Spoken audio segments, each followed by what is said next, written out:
Greetings to everyone watching our 75th video on the Divine Order and the Universe Reading and Commentary series.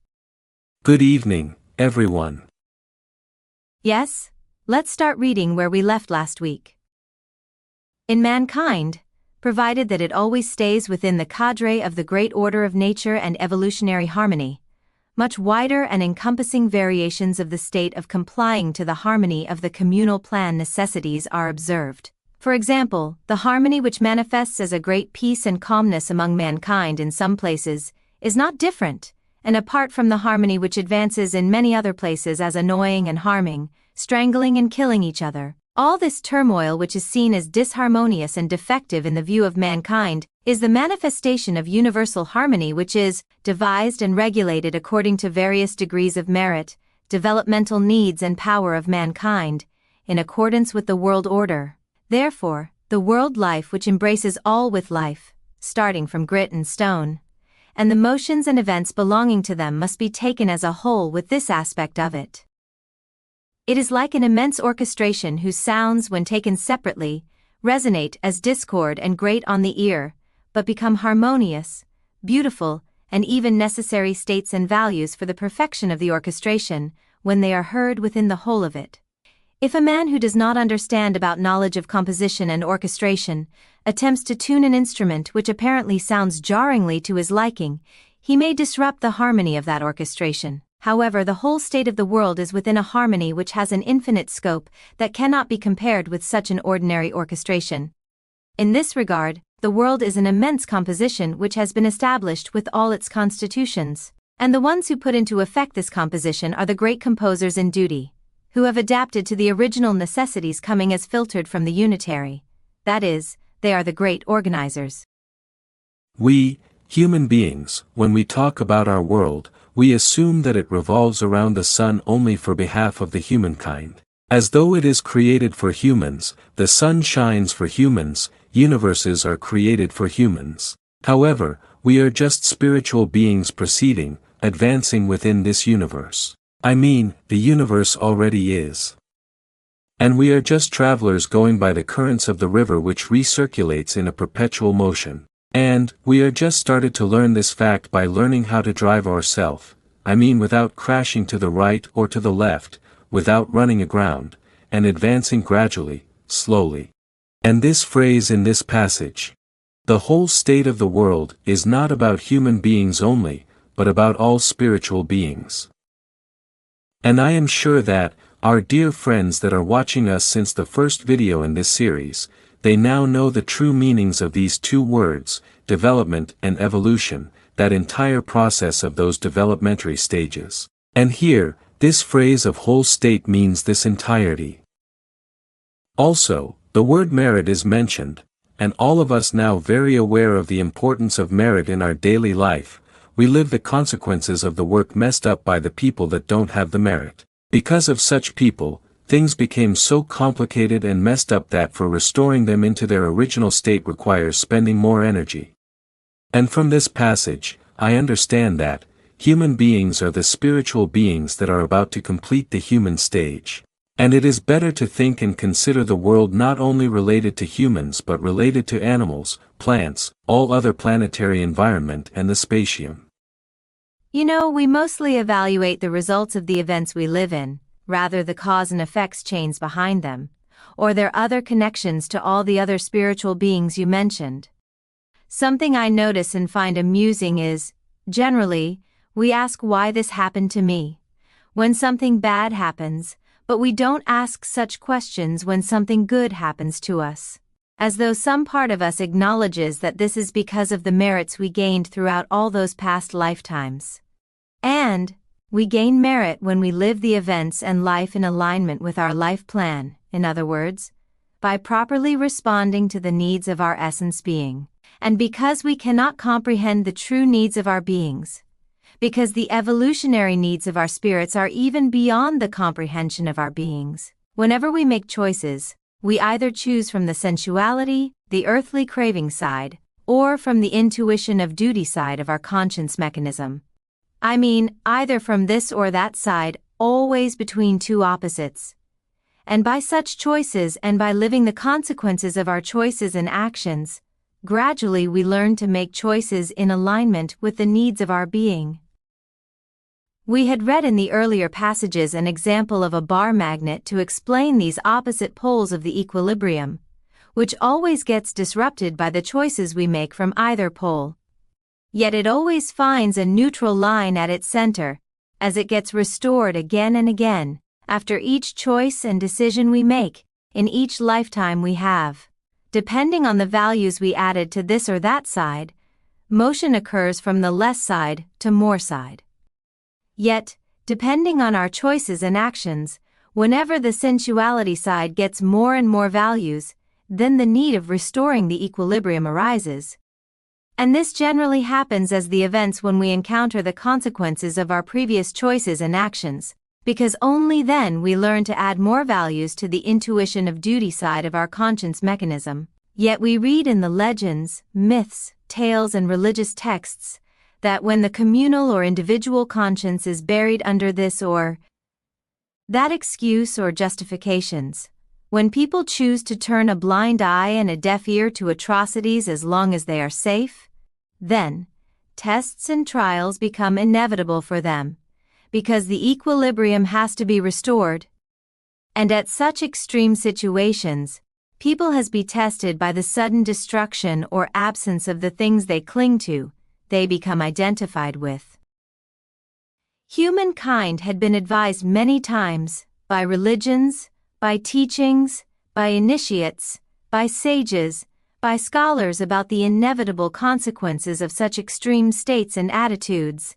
Yet, as we see and experience at first hand, we still err and try hard to turn the tables toward our self-interest and egoistical wants and cravings, as though we need to experience all those advices by experimenting at both opposite poles, because this is our way of learning. We hear that the stove is hot, but we need to touch it to learn that it is indeed hot.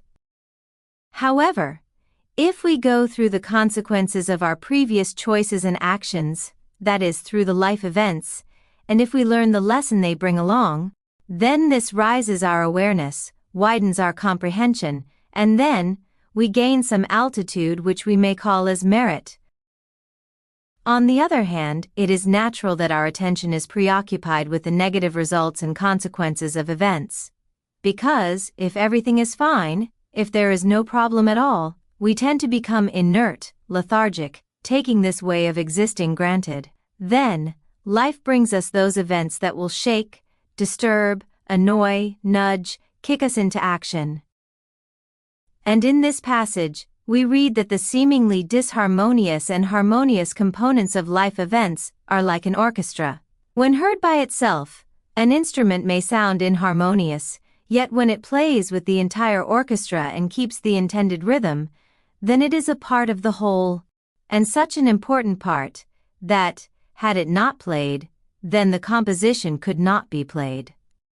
In other words, even the annoying and harming events people experience are parts of the whole, of the overall harmony. So, each and every part is in its place, and the varying degrees of their size, scope or importance does not display the significance of its true task and duty. In that sense, what we see and consider as bad may be fulfilling the needs of some other human beings. After all, the dynamics of the system may look and feel like the exact opposite of what we like to assume about spiritual loftiness. However, when we begin to study the system by the knowledge given in this book, then we begin to see totally different dynamics. The spectrum and the revealing of the fulfillment of the needs of the beings is unimaginably immense. When we look at the appearance of a single individual or a single event, we may observe and understand the working of this dynamics in the smallest version. But please try to see and understand it in the scale of, let's say, most populated countries of India, of China. Then, maybe, we can begin to intuit the greater pattern that gets designed and created simultaneously, stitch by stitch, at the background of all those organizations of the divine system. And that pattern is organized by the cadres of beings in duty, that sustains its equilibrium in such a way that it is never in conflict but complementing each need of each being without any hitch, and that can be seen as a whole from the vantage point of the beings in duty. It is not a fixed and standard structure. On the contrary, it responds to each need of each being by forming, deforming, and transforming matter combinations all the time and at once. And interestingly, wherever there are more possibilities for strife, suffering, complicated and intertwined social bonds, human beings tend to settle in such places. For example, as a geological engineer, I had wondered the reasons of people are attracted to the cities, mostly built on and near to the fault lines. Now I can say that it is because they need to live through an event, an experience related to the earthquakes, volcanoes, flash floods, etc., because what involved in such decisions humans make is not rationality, but the emotions, feelings and motivations that the system utilizes as a field of attraction.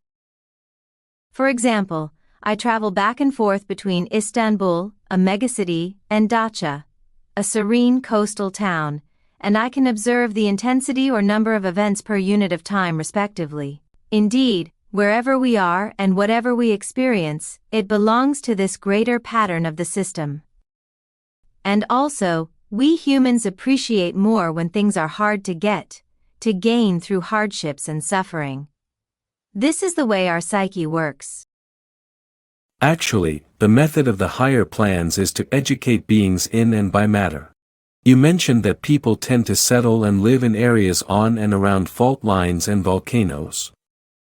One part of the attraction is the fertility of the soil in such areas, so starting from farmer communities, such areas get more and more crowded, until they become big cities, mega cities, such as Istanbul, as San Francisco. These cities are in danger of imminent earthquake activity, but still, no one leaves those cities. Therefore, this is really a matter of needs. I mean, people say that I didn't want this or that thing to happen, but the key word is need, not want. What we want is motivated or directed by the influences sent in accordance with the needs of our beings. And we think that we want this or that and pursue these wants and desires. However, in the final analysis, we run to encounter the influences that will fulfill our needs. Then, we say we didn't want this result, you did or you did not, it doesn't matter because it was your need. And it does not work as though a single influence hits you like a laser beam, and suddenly you want or choose this or that thing. No, this is not the case. The whole complex, the whole system of the influences, as it gets rebuilt all the time, takes into account of all other varying needs of all other beings. Yes. Let's continue reading. And mankind, who has been crawling within the powerful devices of the great order and harmony of the world up until today, has now reached the pinnacle of their evolutions in the world. The ongoing devices of the great universal harmony are not in a state of allowing much further evolution of human beings who have been cultivated so far within these devices in the world.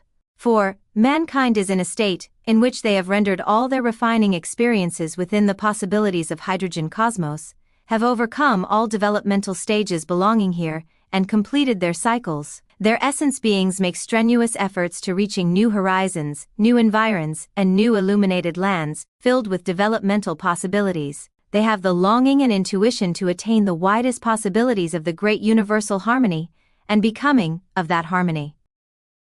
Although mankind cannot completely attain the comprehensions of this intuition of theirs in their states as humans, mankind today lives in the densest and darkest confusion of this writhing about. It cannot yet forecast where it will go and where it needs to go, but it trashes about with the need of going surely somewhere, of reaching an illumination, of arriving at a spacious environ, of breaking through the heaviness of the matter conditions it is in, by its uncontained acts, and without knowing the reason or true nature of this, when it cannot find even a particle of the happiness it vehemently pursues, without comprehending its quality, out of frustration it tries to console itself by burying itself into the temporary pleasures of material toys. However, its thrashings about, which seems to have no use other than increasing its confusion, is actually preparing for it the paths to happiness it seeks, anticipates and needs on the face of the mechanism of destiny.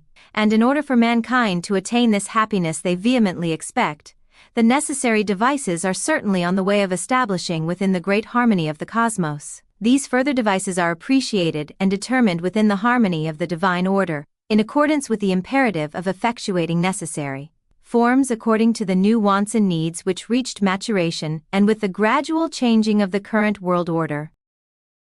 Therefore, regardless of however catastrophic the all-incoming changes may seem in the face of human comprehension, they will occur under the devices and orders which are most suitable and perfectly responding to the needs of human beings. The events to be started soon will prepare the last suitable scenes for human evolution which could be possible in the world, and will close the curtains on the last act of a suffering stage of the world which has been continuing for ages.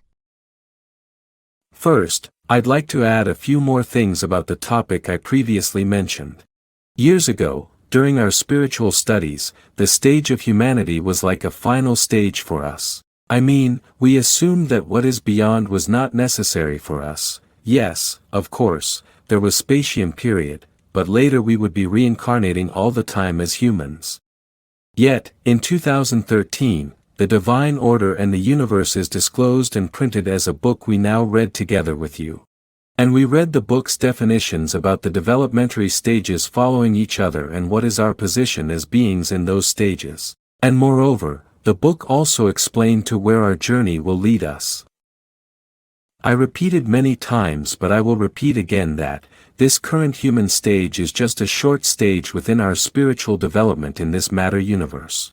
I mean, we have not always been humans, we reached this current stage of humanity as the spirit and its spiritual being at a point in their infinite journey of evolution in this matter universe. As though, this was a very gradual developmental journey started at the door of a room, and now, we have reached the curtain, and this stage of humanity is just as thick as this curtain. Yes, in the sense of the necessary applications of freedom of choice, this developmental stage is heavy with responsibility, but still, it is short when compared to the almost eternally long process of spiritual development.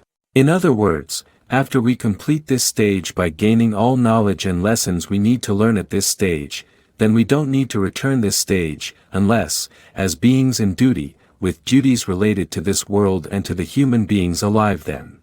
Yet, as spiritual beings, this human stage is important for us as a smooth transition from a very crude cosmos to a semi-subtle realm, which will prepare us towards the initial steps of the plan of duty.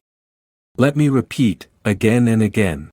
Humanity of today is at the end of that stage, is about to complete this developmentary stage that is called human stage. It applies to all of us. In other words, we reach the point for transition to the semi-subtle realm called Plan of Love, which will prepare us to the Plan of Duty.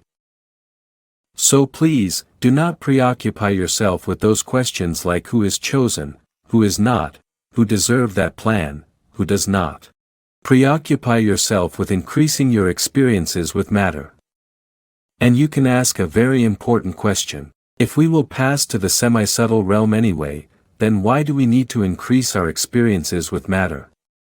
If there are possibilities in the semi-subtle realm that will make our work easier, after all, we will be utilizing our power of imagination in better ways, etc. Well, what I want to mean is that, the more we increase our experiences regarding matter combinations and our ability to master it, higher the level or the vibration we can start at in the semi-subtle realm. And consequently, this means that we engage with more developed matter combinations and semi-subtle bodies. Or in other words, higher our mastery over matter combinations is now, we can pass to the plan of love with higher vibrations, because like every stage of development, this plan has levels. And if we pass to the semi-subtle realm with slavery tendencies regarding matter, then the bodies and matter milieus in that semi-subtle plan will be accordingly lower. Yes, if we can lessen our addiction and dependency to matter while we are alive in this world, then the imagery we will be in sync in the plan of love may be much subtler, much finer.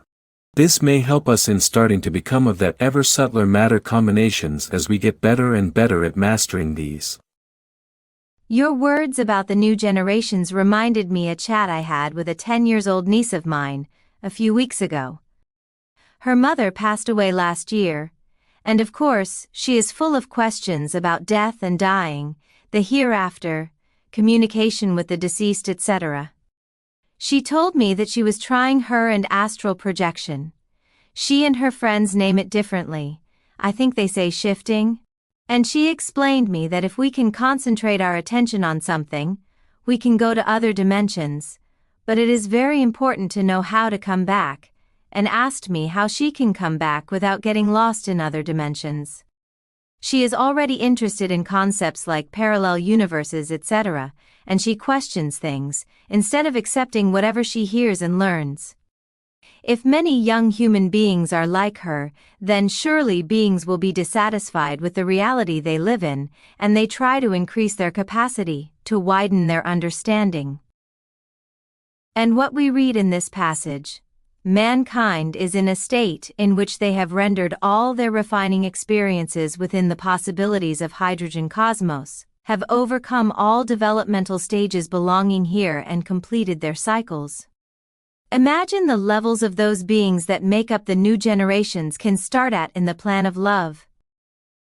Another thing that strikes my attention in this passage is that this book attaches importance to the humankind's pursuit of happiness, and this is precious. In our previous videos we had talked about the carrot and stick method utilized to give a direction to humankind. I think one of the biggest carrots dangling before us is this pursuit of happiness. All over the world people are always in myriad actions and troubles in order to catch this evasive or transitory state of happiness.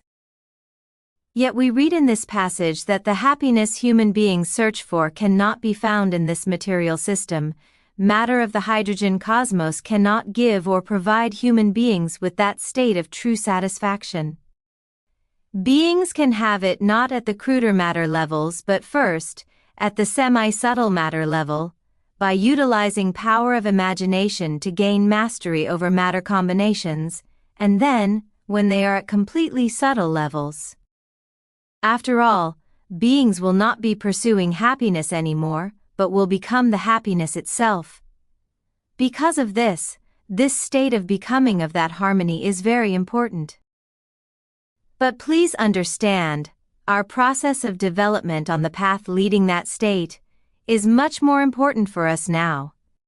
Yes, in that semi-subtle realm, we may be noticing more and more that matter combinations get formed, deformed, and transformed by the focus of comprehension, by the power of imagination. Within the hydrogen cosmos we form something. In time it gets deformed, yet it does not vanish, it gets transformed into something.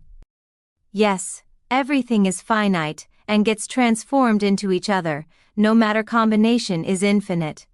I think we need to embrace this fact more and more while we are alive, so we can transform our fear of death. We celebrate the births into this world, but we don't celebrate deaths as transitions to subtler levels. In that sense, on the path leading to the true happiness implied in this passage, our addiction to having a physical body, and our pursuit of happiness related to the body, related to the sensuality or earthly cravings have a dragging effect on our beings.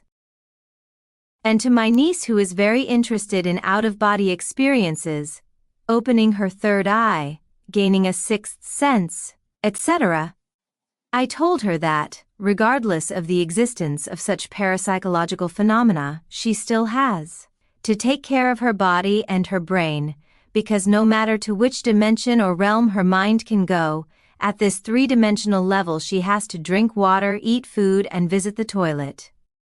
I reminded her to take care of her body and brain first, then start questioning and experimenting, because this young body and brain of hers may have more possibilities to offer her in her development than a few interesting out-of-body experiment. We have to come back to our bodies after all. So, as you said, since we are about to complete this stage of humanity, then let's focus on utilizing this body as much as possible. And how we can do this? Well, by gaining more and newer impressions, by going out of our automatisms, by changing our habitual ways of living and communicating, etc., etc. Because only those deep impressions will be stored in our essence being, not what we ate or drank or had, but what we did as we work for those foods, drinks, and material goods. For example, not what we ate in a fancy restaurant to take a pic and share on social media, but let's say, sharing a simple meal with family, with friends within a harmonious and peaceful atmosphere. I mean, the taste or aroma of the food we ate is not reflected to our essence being, but the effort we spent for gaining it, the ability of sharing it with others. For years we have studied the fourth way teachings of Gurdjieff, and he says, impressions are the most nutritious food. In that sense, we must be active in life to gain more and deeper impressions. After all, as we leave our physical bodies in our transition to semi-subtle realm, we will be processing our own impressions in the spatium. Oh, I see that there is a question about spatium. Is the spatium non-local? Well, this is a concept that we need to be very clear about. Before the disclosure of this book, we were using the term hereafter or similar phrases, but they were implying as though there is another space, another location we go when we die. Yet, this book, The Divine Order and the Universe, made it very clear that this is not a separate realm or location but a state we are in when we die. A state isolated from the outside influences. This is not a semi-subtle or subtle realm. We don't go to such realms after we die. However, this does not mean that we don't deal with semi-subtle matter, because when we die, we left our physical body behind, and our relatively subtler energy field is now freer to be influenced more and more by our being's influences, and when we are in that isolated state called the spatium, we process the impressions that are stored in our unconscious field, by comparing these with the accumulated information in the past lifetimes and stored in the subconscious field, and the more we comprehend the cause and effect chains behind the events in the lifetime we recently finished, the more our chance to vibrationally advance towards the field of our essence being. In that sense, we must understand that the perceptual point of our own being is at that high level of matter, that is between the semi-subtle matter and subtle matter. In other words, after death, our energy field vibrates on, at, in, under or above those innumerable vibrational levels, in accordance with our level of comprehension and awareness. Yet this always happens within an isolated state. Because of this, there was not much interference among the isolated spatium states of the deceased people. Please notice, I don't say never, but not much. Because, the purpose of this isolated state is to leave the being alone with its own mental and emotional imagery related to the last lifetime, so, it can make the connections between its last and the previous incarnations, to make a synthesis of all those lifetimes in order to understand which lessons need to be repeated, or to add new lessons at the eve of the next incarnation. And this is a complete self-study of our being. It is left alone with this task, but the assistance and help of its guardian beings and other beings in duty are always available when it is necessary. Again, let me repeat, all of these happen within the subtler levels of the world matter. Please don't think that our world only has concrete, tangible levels that you can touch and feel. And of course, the matter that is utilized in that state of spatium is semi-subtle, not the matter combinations of hydrogen atom. And the semi-subtle matter is utilized in the intermediary realms or milieus between the developmental stages we go through, from plant to animal, from animal to human. And also, in the dreams we have during sleep. Again, don't think that we go to a semi-subtle place or location as we sleep. No, this is not the case. That semi-subtle matter is utilized in shaping our imagery in accordance to the type of the dreams we have. And, what we use in our visualizations or meditations is also a simple version of forming the semi-subtle matter. It seems that the shamans knew this fact very well, and that's why they say the middle world is the place of the dead, and it is inside the world. That is, there is no other place we go when we die, we just go to another level of vibration. And right now, in this era we live in, we are surrounded by invisible influences that we use and utilize every day without even thinking about their nature or structure. Wi-Fi, internet, global positioning system signals coming from satellites, while we use to drive around by using Google Map application, TV and radio signals. These are invisible but still within this world. And some people are sensitive to the subtler vibrations in those semi-subtle states and the energy fields of the deceased persons, and they are known as psychics, clairvoyants, etc., and sometimes they may communicate with the deceased. Yet, I must remind our dear friends that a significant part of the divine order and the universe is dedicated to the explanations on how obsessions occur, not only this topic, but also on sleep, dreams, mediumship as well, while introducing a new model of consciousness. Why?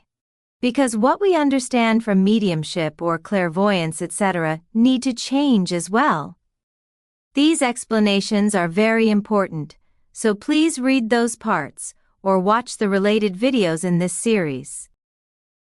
I underline this because most frequently asked questions are about why we don't conduct spirit sessions. Let me reply to such questions in this way. Because now, each of us must be our own medium or psychic, in the sense of opening up our consciousness and organism to our own being, in order to receive its influences without interference and gain more intuitions about the nature of our own being, hence, our own self. In short, now each of us is the medium of our own essence being. Each of us has to nurture and embrace such sensitive nature to become able to clearly intuit, understand and do the necessary applications for responding to the true needs of our being, because it is time for us to search for answers not from outside, but from within. And another question: how can I notice my individual necessities for spiritual evolution? Well, at the end of each day, our friend can review that day and list the events that triggered, shaken, saddened her most. I mean, the events her emotions peaked at. These are the points our friend has to begin to work on. To understand the reasons behind those emotions, to understand the reasons behind her reactions. That's all. By the way, when you mentioned that people are asking why you don't conduct spirit sessions in the society, I remembered something. One day, I was about to start my public lecture in Adana Spiritual Research Society. Of course, way before the pandemic, our center was open for visitors. And there was a newcomer among the familiar faces, and that lady astutely asked, "What are you doing here?" And I replied, "We are summoning spirits." Oh, everybody in the hall were suddenly all ears. And I continued, "You are a spiritual being, you are a spirit. The lady sitting next to you is also a spirit. And the next, and the next. A human being, a spiritual being. We all are. And we paid to Google Ads and summoned all of you here to this lecture, and you came. We summoned spirits in this way." Everybody laughed out loud, but that lady really understood what I meant. So, instead of summoning the energy fields of deceased, we better summon other living spirits to spiritual studies like our series by sharing, by liking, by following. Another question: if the world is just a means to an end, then what is true, what is real? Well, with such definitions we mean that the world is transitory, not eternal. This is a place that will have an end. In that sense, it is not a purpose but a means to reach that purpose. And this book points to this purpose, as though the plan says to us that there are other plans for you to go, first a semi-subtle realm called the plan of love, and after completing that stage of your development, you will proceed to the subtle matter, to the plan of duty. In that sense, this world, albeit a transitory place for human beings, it is a very important means for the beings to gain deep impressions, experiences, and merit by living many lifetimes in the bodies they built in this world. Yes, this is our last video with you this month. Thank you so much for your support, examples and comments. I am sure we will work together in other videos, lectures and trainings. Thank you, dear friends, for your attendance, questions and comments. They are always beneficial for all of us. Yes, good evening everyone, hoping to see you all next week.